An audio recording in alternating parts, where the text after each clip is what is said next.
Cabildeo presenta Informe Especial con Amalia Pando. ¿No le parece que Evo Morales está en el mismo derrotero de Goni Sánchez de Lozada?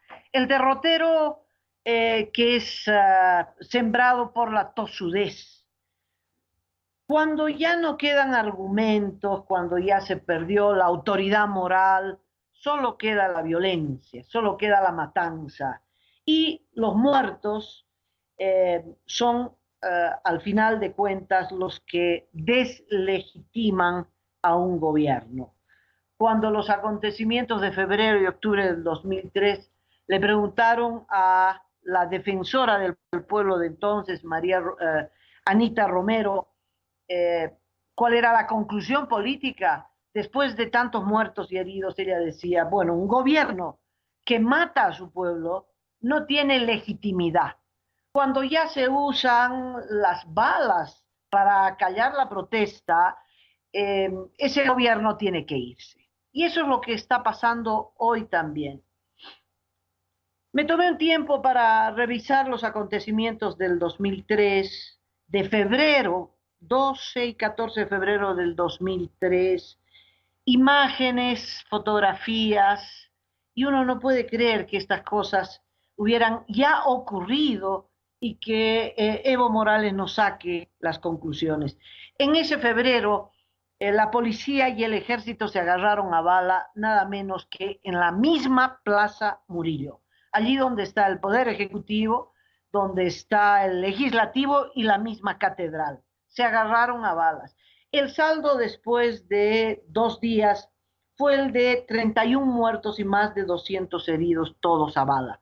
El primer día el enfrentamiento fue entre policías y militares, pero el segundo día ya hubo una enorme participación popular que intentó ingresar a la Plaza Murillo, no pudo, pero esa movilización dejó víctimas, dejó un saldo tan penoso. Recordará usted que mientras Sánchez de Lozada y Sánchez Berzaín hablaban de que había un intento de magnicidio, es decir, un intento de matar al presidente, un intento de golpe de Estado, pues, y que por eso recurrían a las Fuerzas Armadas y a sus francotiradores. Resulta que ellos denunciaron que había un francotirador en la azotea de uno de los edificios cerca a San Francisco, donde queda la Federación de Fabriles. Ahí en el techo vieron moverse a alguien, pues le dispararon desde la Plaza Murillo, que está a mucha más altura. Era un albañil que tenía que refaccionar el techo, lo vieron moverse y le dispararon. Subió una enfermera de apellido Espinosa a curar al albañil y también la mataron. Bueno, esa es la acción absolutamente irracional de los gobiernos que no tienen cómo aferrarse al poder si no es matando gente. El 2006, Evo Morales decía que no iba a matar gente. En un artículo muy bonito que sacó Verónica Sánchez, cita a Evo Morales diciendo, a tiempo de tomar posesión del gobierno, nos han masacrado, nos han humillado. Eso no va en este nuevo gobierno de los movimientos sociales. No somos vengativos, no vamos a vengarnos con nadie. Estas personas que violaron los derechos humanos tienen la obligación de estar en la cárcel. De esta manera, nunca más haya masacres en nuestro país, nunca más haya violación de los derechos humanos. Mi gobierno será y va a ser un gobierno sin muertos. Bueno, 13 años después, Evo Morales ha cobrado la vida de una u otra forma de 89 personas, incluido los 2 cocaleros que ha matado, que ha ejecutado en la Asunta, Carlos Vega, de 54 años, Eliseo Choque, de 31 años, y el teniente Dainor Sandoval Ortiz, cuya muerte también es responsabilidad de Evo Morales. mandaron a los humopares, a la Fuerza de Tarea Conjunta, que son policías y militares, a matar. Y es rarísimo porque para matar y encarcelar al dirigente de los cocaleros, Franklin Gutiérrez, lo primero que necesitaban era un muerto de sus propias filas. Cayó muerto no de manera inmediata, sino en una prolongada agonía, fruto de que se fue desangrando y que no le dieron asistencia médica. Parecería premeditado. Él fue herido junto con otros 7. Todas las heridas son disparos de frente, cosa que es rarísima, porque nunca se enfrentaron frente a frente con los cocaleros, y disparos que van de los glúteos para abajo, parecerían disparos para dejar heridos, pero no matarlos. El punto es que el que dio esta orden no tomó en cuenta de que no iban a rescatarlos y los dejaron allí botados esperando muchas, pero muchas horas.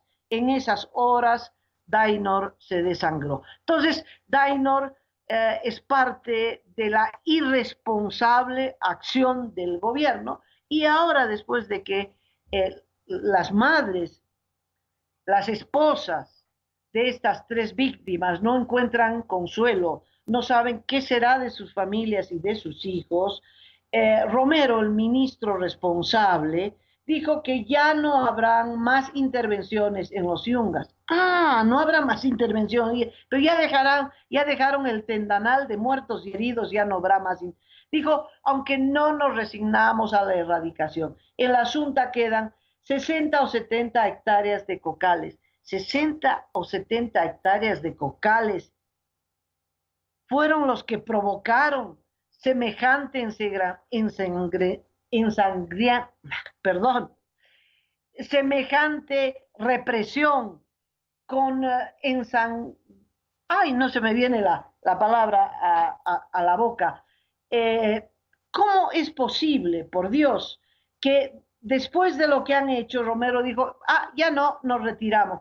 Pues si querían erradicar cocales, podían hacerlo en el polígono 7, donde hay más de 1000 hectáreas de cocales absolutamente ilegales y comprobadamente destinados al narcotráfico. No, el objetivo no era la erradicación, el objetivo era someter al rebelde Franklin Gutiérrez, someterlo, llevarlo a la cárcel, y ese objetivo lo han cumplido. Pero han ensangrentado la tierra yungueña y los yungueños no se lo van a perdonar. Como a Chacachi no les va a perdonar. Y bueno, en este momento, estos pueblos recibidos por la población de La Paz tienen un rugido en las calles, en el centro de la ciudad de La Paz, reclamando justicia, reclamando el derecho a la vida, no nos maten más, y reclamando democracia. Me recuerda además uno de los episodios que a mí me selló una imagen que duró un día después de la matanza de febrero del 2003. Alguien usando los dedos como brocha y la sangre de uno de los muertos tendidos ahí en la Plaza Murillo, escribió con esa sangre en la pared del Parlamento, diagonal a Palacio de Gobierno y al frente de la gobernación, la palabra asesino. Esa palabra fue la sentencia de Gonzalo Sánchez de Lozada. Unos meses después se desarrollarán los acontecimientos de octubre y la renuncia de Gonzalo Sánchez de Lozada. Uno piensa, si Sánchez de Lozada no hubiera recurrido a la violencia, no hubiera matado, hubiera investigado los acontecimientos de febrero, hubiera procesado y sentenciado a quienes utilizaron la fuerza excesiva hasta matar. En fin, Sánchez de Lozada hubiera terminado su gestión y Evo Morales no hubiera sido el siguiente presidente de Bolivia, con el interinato de Carlos Mesa. Es que los muertos se entierran, pero al mismo tiempo entierran a sus ejecutores. Eso queda claro. Ahora esta palabra que la borraron rápidamente con pintura amarilla de la fachada del Parlamento, es la misma palabra, la misma sentencia que se la lanzan todos los marchistas a Evo Morales. Evo Morales ha dicho al periódico El Deber: iré a las primarias en enero por decisión del pueblo y del Tribunal Supremo Electoral. Esta es una instrucción. Evo Morales está dando una instrucción al Tribunal Supremo Electoral, pero para que lo habilite. O el Tribunal Supremo Electoral asume las consecuencias, que podrían ser muchas: procesamiento, encarcelamiento, bueno, propio ya de una tiranía. Evo Morales dice: iré a las primarias en enero, es decir, me vale el voto popular. No solo mata, sino que mata porque le vale el voto popular. Cuando Evo Morales no respeta el resultado de un referendo, entra al campo de la tiranía, ya no tiene límite, ya no hay una línea roja que es la que marca la Constitución y que dice hasta aquí llegaste. No, él ha cruzado la línea de los límites del poder y por eso mata con toda impunidad. ¿Cuántos ha matado? 89. 89 hasta el momento, incluyendo estos últimos lamentables fallecimientos de Carlos Vega, de Eliseo Choque, de Dainor Sandoval. No tiene límites. Cuando no respeta el voto popular, aludiendo a un fallo constitucional que su misma gente lo redactó, él tiene que saber que no hay nada por encima de el voto del soberano, que el pueblo es soberano y que está encima de la ley de partidos políticos que pueda aprobar su bancada de 2/3 en un acto de abuso en el uso de esos 2/3, ni un tribunal constitucional de 6 personas podrá estar por encima de la voluntad del soberano que le dijo no. Entonces, en esta frase, Evo Morales miente con cinismo, ¿no? Iré a las primarias en enero. No, no puede. El pueblo ya le ha dicho que no. Y dice por decisión del pueblo. ¿Cómo? ¿Cuál decisión del pueblo? Si el pueblo ya le dijo no, le dijo contundentemente: no puedes ir a la próxima elección.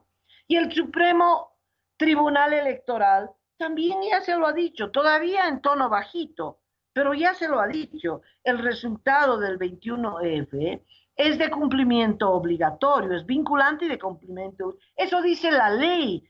Es que el Tribunal Electoral no puede hacer otra cosa sino rechazar la inscripción de Evo Morales.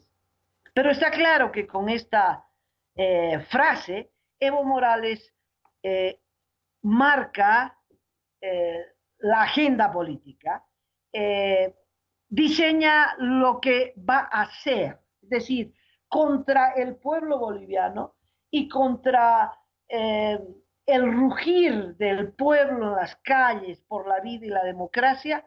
A él le vale.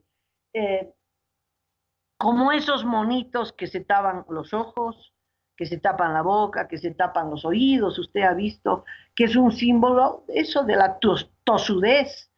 No quiere escuchar al pueblo, no quiere reconocer la legalidad de este país, por lo tanto, va a seguir matando, y el pueblo cada vez va a estar más enfurecido. Es lo que le pasó a Gonzalo Sánchez de Lozada. Cada vez se va a inhabilitar solo, eso es evidente, como luego ocurrió con Sánchez de Lozada en octubre del 2003. Evo Morales está dando piruetas, todo tipo de piruetas, para eludir algo muy concreto: el resultado de un referéndum, que no se puede revisar, ni siquiera con otro referendo, no puede habilitarse. Las elecciones del 2019, eso sí está en agenda, y esas elecciones sí tienen que realizarse. es evidente que hay dos hechos políticos que están corriendo de manera paralela, los dos vinculados a la inhabilitación de Evo Morales, porque eso dice la Constitución y eso dijo el referendo. ¿Cuáles son los dos hechos? Que hay las elecciones del 2019 y por otra parte hay que defender el 21F. De eso no queda duda.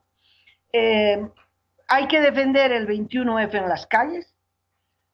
Si Evo Morales presiona al Tribunal Electoral, el pueblo también tiene que presionar al Tribunal Electoral. Y por otra parte, la oposición, a pesar de los pesares, tiene que organizarse para enfrentar las elecciones del 2019, porque al margen de que tenemos que hacer respetar el 21F de manera paralela, para el 2019 la oposición política tiene que prepararse. Evo Morales podía haber salido del gobierno como un presidente constitucional, pero es evidente que prefiere hacerlo como sus amigos y colegas en tiranía, Daniel Ortega en Nicaragua o Nicolás Maduro en Venezuela o Cristina Kirchner en la Argentina o Lula en el Brasil. Mira, a Lula el Tribunal Electoral lo ha inhabilitado. Lo ha inhabilitado porque no puede estar en contra de la ley. Hay una ley que el mismo Lula promulgó cuando era presidente, que dice que una persona que tiene sentencia en segunda instancia no puede ser candidato. Y eso es muy razonable, porque los candidatos a la presidencia tienen que ser personas que no tengan prontuario y por lo tanto que no tengan sentencia en segunda instancia.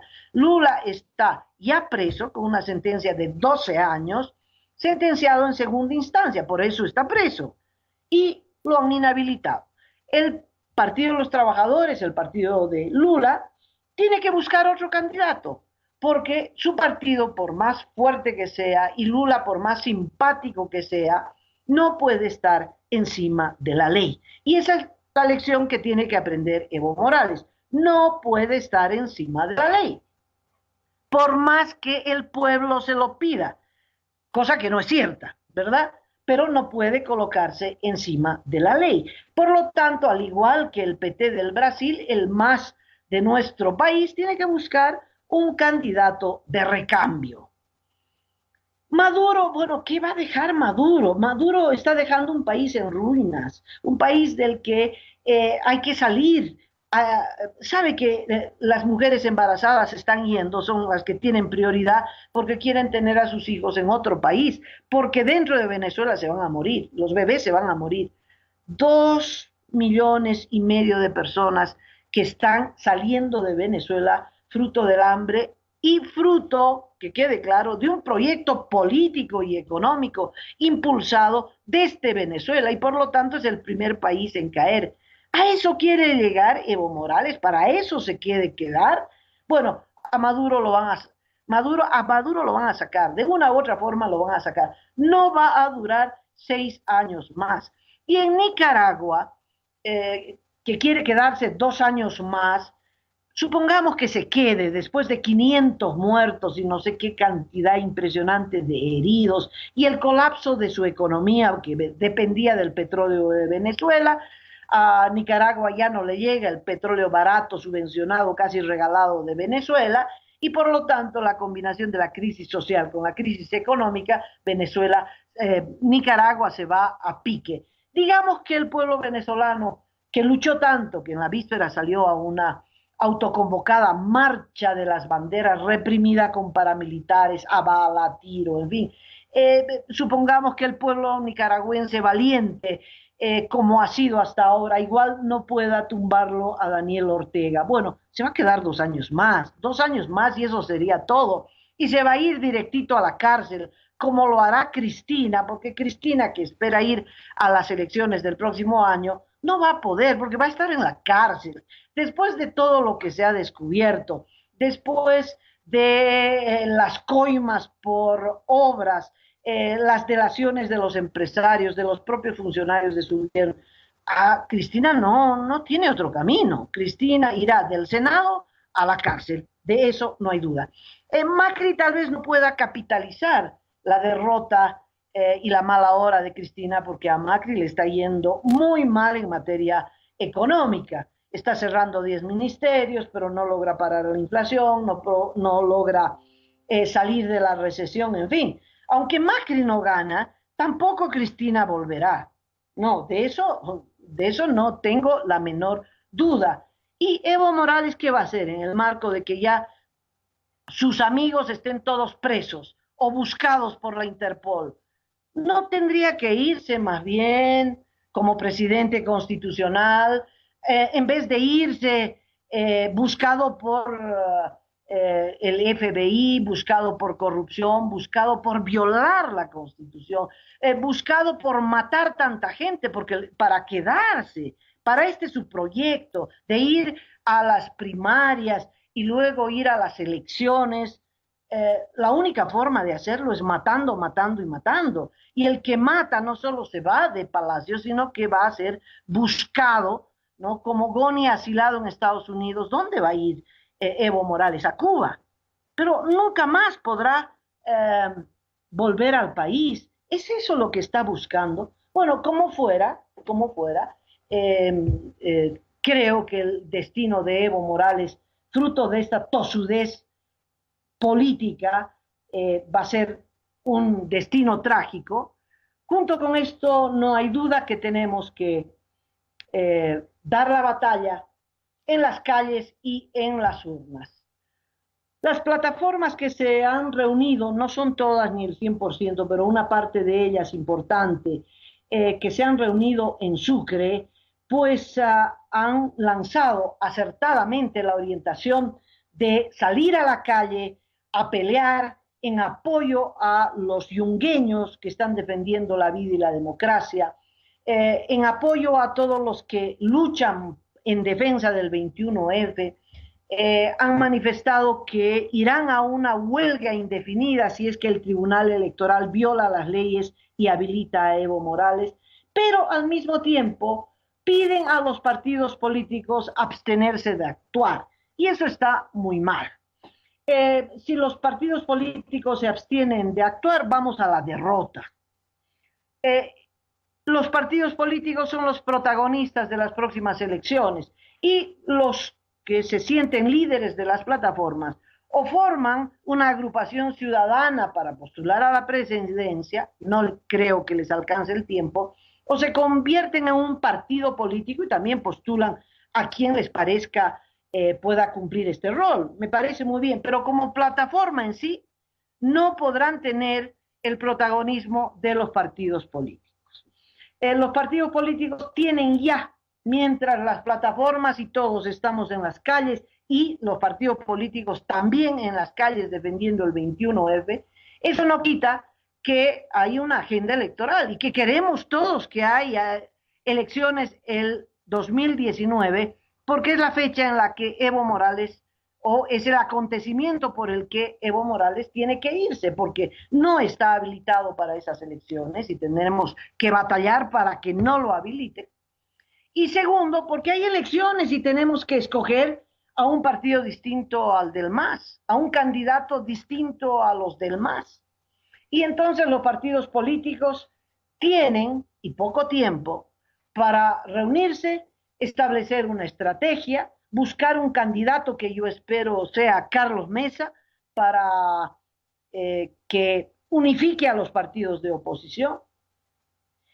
Carlos Mesa hasta el momento no ha dicho que acepta la candidatura, al revés, ha dicho varias veces que no irá de candidato, pero es evidente que un sector importante del pueblo, 30%, mira en Carlos Mesa el posible candidato que abra una nueva página en la historia del país, la página de la reconstrucción de la democracia. Y entonces yo creo que Carlos Mesa tiene que ser el candidato y que todos los partidos de oposición, más plataformas, más pueblo, tienen que apoyar esa candidatura. La nueva ley que están aprobando estos bandidos exige que el candidato sea militante del partido que lo postula. Bueno, Carlos Mesa se hará militante de cualquier partido para poder postular, porque hay que responder a la maniobra de esa ley de organizaciones políticas, pues hay que responder con otra maniobra, con una estrategia y con una táctica en la que el objetivo sea ganar las elecciones del 2019, ganarle al MAS y reconstruir la democracia. Carlos Mesa candidato, ojalá candidato de la oposición unida, pero es también muy posible que harán todo lo posible por inhabilitar a Carlos Mesa, porque esa es la estrategia la que usaron en Nicaragua. En Nicaragua no solo habilitaron ilegalmente a Daniel Ortega, pero también habilitaron a Daniel Ortega y hicieron lo contrario con los partidos, con los candidatos de oposición, los inhabilitaron. Y esto llevó a la población a la abstención. La abstención solo favorece en casos de elecciones al candidato oficialista. Lo propio ha ocurrido en Venezuela y no lo vamos a poder, no podemos repetir ni caer en esa trampa. Le digo de tono muy amistoso a los amigos de las plataformas. No podemos ir a la abstención. Hay que generar y rápidamente una opción ganadora. Bueno, es posible, decía, que esa opción, que es con Carlos Mesa a la cabeza, pueda ser inhabilitada. Bueno, creo que la oposición tiene que tener el plan B, el plan C, el plan D. Bueno, con cualquier candidato que unifique a la oposición, vamos a ganarles. Yo creo que a Evo Morales, atención, le queda 1 año, 3 meses y 49 días. Ese es el hecho constitucional. Después de eso, chao, Evo se tendrá que ir. Tiene que irse. Es un imperativo constitucional. Y para eso, para que él y su partido se vayan, la oposición va a tener que unirse, va a tener que formular candidaturas y eso lo tiene que empezar a hacer ya.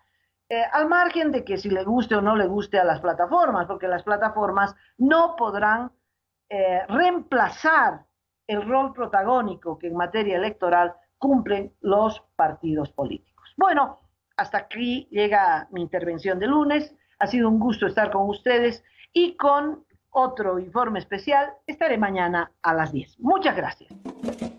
Cabildeo presentó Informe Especial con Amalia Pando.